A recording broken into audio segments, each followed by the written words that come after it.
Just a quick comment through on my end. I just want to let everybody know that this forum will be is being videotaped by NDN, and we will have it up on our website and our YouTube channel once it's fully processed for people who want to view it or get more information if they missed some portions of the event at a later point in time. Also, we are working with folks over at the Georgetown Center for Latin American Studies that we're trying to get them to help us develop as well policy papers on helping to determine, based on our forums, how we can provide guidance on improving relations between the United States and the various hemispheric countries in Latin America. Having said that, I do want to open up the floor for questions from the audience. If you have a question, please stand up, identify yourself, and I'll make sure that we have it on our video. Thanks. Questions? More questions, we're lucky. You're lucky. Yes, question up here.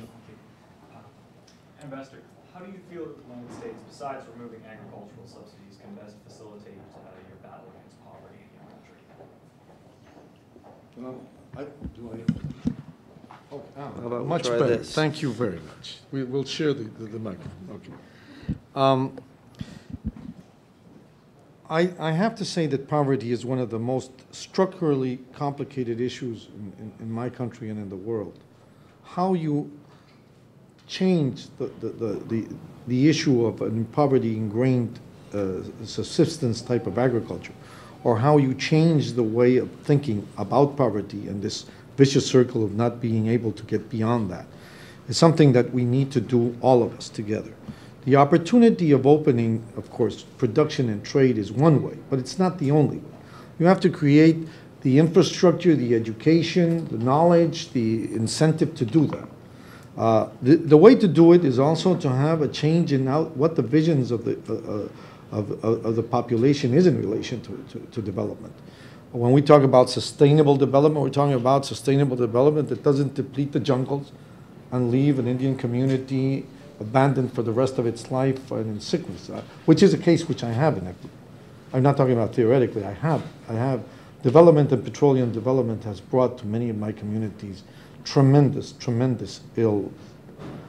So I do think that we have to have a composition of the measures of dealing with poverty that do not absolutely eliminate the possibility of sustainable development and human development, as defined by the United Nations on a democratic participation in decision making, the issue of having all the elements of health and education to do this. If you do not have that, you cannot. You're simply not going to get there. Yes, go ahead. If you can please identify yourself. Yeah, Nico Martinez with the Senate Majority Leader. Eric mentioned sort of the congressman's feelings about the U.S. reaction to the border crisis. And I was interested to hear what the ambassador's perspective was on the U.S. response. Fine, thank you. This is a very complicated issue for us. It has been a complicated issue for us. Undoubtedly, one of the problems we have with this is being solved as we talk, because we're reestablishing relations according to an intervention by President Carter, really. President Carter intervened a couple of weeks ago, and from the public announcements from both countries, we'll have diplomatic relations reestablished by next week. But the truth of the matter is that is a very complicated problem. First of all, because we are a country which cannot accept the violation of our sovereignty. Certainly the United States wouldn't accept it in an attack on our country without previous consent. When we understood this, and this is what was conveyed to President Correa by President Uribe, it was hot pursuit, and we don't have problems with hot pursuit. But an attack as the way it was developed, what Ecuador did was take it to the OAS and follow the procedure of the charter of the OAS to look for a solution, and that's what we've done. The meeting of the Rio Group in Santo Domingo and the intervention of the presidents there took it to a new level of solution. But let me reframe this issue. Okay, I am a country that feels the effect of an issue that is fundamentally illegal which is the production of narcotics. These narcotics are neither consumed nor produced by my country. They are consumed by the United States, which consumes around 400 tons a year. Out of Colombia, or this is according to your statistics, approximately 1,000 tons of cocaine are coming out to different parts of the world. So if you don't fix your social system and eliminate the consumption of 25 million Americans of cocaine, there will be no solution to this problem. This is co-responsibility to the highest levels. I know that normally this is very harsh to say. My PR firms say, don't say this, because Americans believe that all of them are white hats, and this is not a problem. This is a problem while you have the demand, if you have the demand, whatever place you put the blockages you put will not solve the problem of consumption. And that is a reality. So I think we should sit down and look into this problem and say, okay, you capture the capos in the United States, not only in other parts of the world. I captured guerrilla leaders, and the highest level of guerrilla leaders that Ecuador captured was Simón Trinidad, and he was handed over to the Colombians, and the Colombians handed over to the Americans. So we've been more than a trusty ally in this, because we guard our frontier with 12,000, 10,000 men, both policemen and army, to control a frontier, because on the other side, we have problems. And then we spend $140 million or more keeping armed troops there, and what we get for aid in that is curtailed to the level of 7 million and gets to something like 40 million a year. So, this is a combination of what we have to do. But it is a social problem in the United States and other parts of the world. Europeans are not exempt from this. They consume 250 tons. The Brazilians and the Japanese and the others also consume this. From my personal perspective, I don't think you're going to get over an issue of being able to control these illegal groups unless you stop consuming. And there we have to sit down and see what we can do in what you're doing in the United States to stop the use of alkaloids.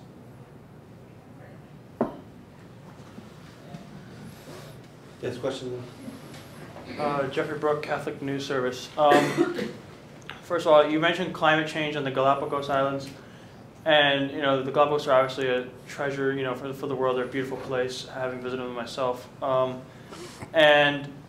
my question is, what is Ecuador doing within the country and then also with the United States to try and solve some of these issues regarding climate change? That is a very big question, my friend Jeffrey.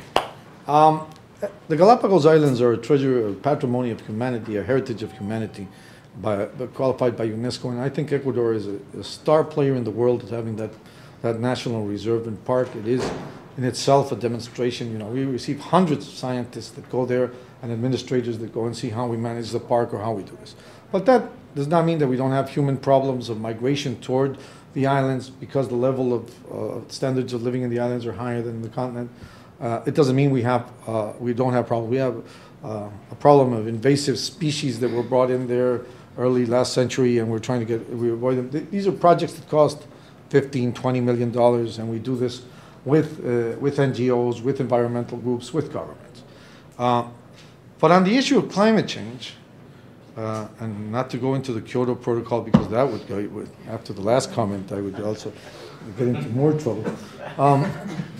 I think that, the issue of oxygen and the issue of how the world is looking at the problem of environmental depletion and climate change, there has to be a mechanic in where we have to do what I just said a few minutes. Look at a solution, a viable solution, an important solution to this, because what we're doing fundamentally is avoiding what is coming up. And when you see the natural disasters, the level of the natural disasters that are happening in the world, it is very complex. I am a frontline country with Peru and parts of Colombia for the phenomena of El Nino. That means that the effect of El Nino hits us, and it used to do it every 7 years. And we had this. We had this calculated, and in these last decades, they have been every 5 years, and they're reducing the phenomenon to every 4 years because of climate change. That means that while it's, It's raining and flooding in my area. In Australia, they don't have water for anything. So this is the impact which we have to look at in a very complex way. But you know, the United States has to be able to control the climate deterioration that it produces in the general atmosphere, and we can contribute to that because what we do is put oxygen in the world. What we do is we're natural jungles. We have the capabilities of trading this in carbon futures. Ecuador is extremely conscious of its nature. It's proposed a project which to many might feel utopian. We've said, look, we have this plot of petroleum in the middle of a national park, which is one of the biggest reserves we have, or the biggest reserve of petroleum we have. We were not going to exploit it if we can get contributions, and we'll pay half of that. If we were going to get 700 million a year, we'll pay 350 million if someone and the rest of the world will help us keep that petroleum underground for the benefit of the jungles, but also for the benefit of non-contact people that live in that national park. It's an extraordinary initiative. I think that it merits consideration by the rest that there are changes. And when you talk about not drilling in national parks or not drilling offshore, what you're doing is something that we're doing also in trying to control the deterioration of climate. But the effects of climate are felt by us very strongly. This is actually going to be the last question, so go ahead. Thank you, Ambassador, for your comments. You mentioned human trafficking, and perhaps the demand is from overseas. But what is Ecuador doing to prevent these people from maybe taking these children and women to other countries? I came to Washington approximately 2.5 years ago, and we had a problem of being in tier 2 of the trafficking issue.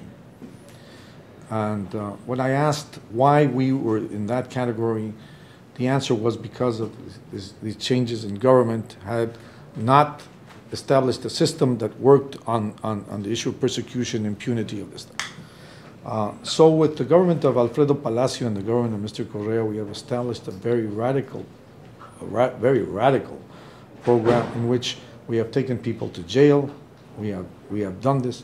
Trafficking is very difficult to control, especially in areas of frontier where you have conflicts on the other side.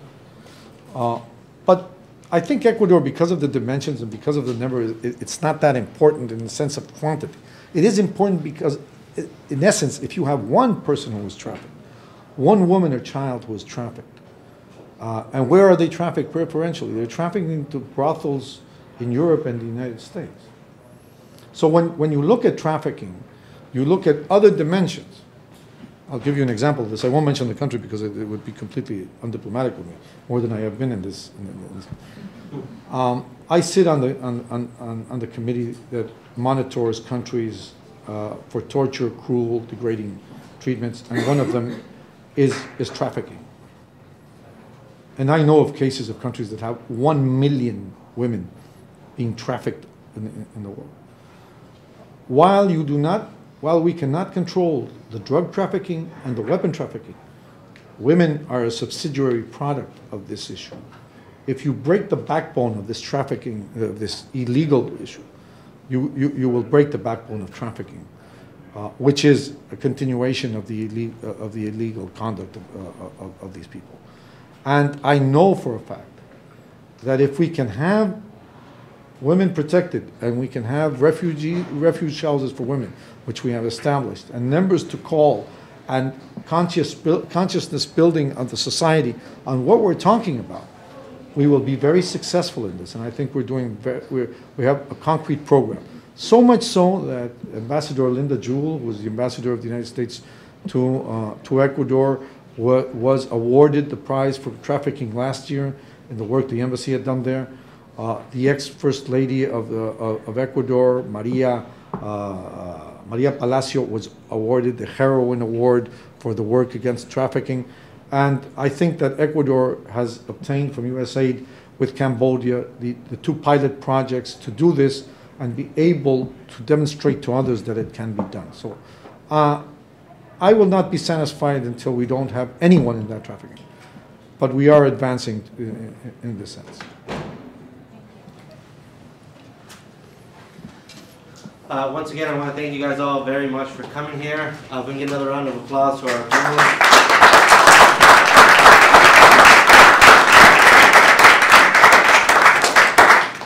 The ambassador and all of that may not be the best PR advice. I appreciate the candor. I think it's a breath of fresh air for us at NDN who want to have a frank discussion of where we can move forward. And so it's good sometimes to take the PR people out of the room and allow people to have frank, honest discussions. So I really appreciate that.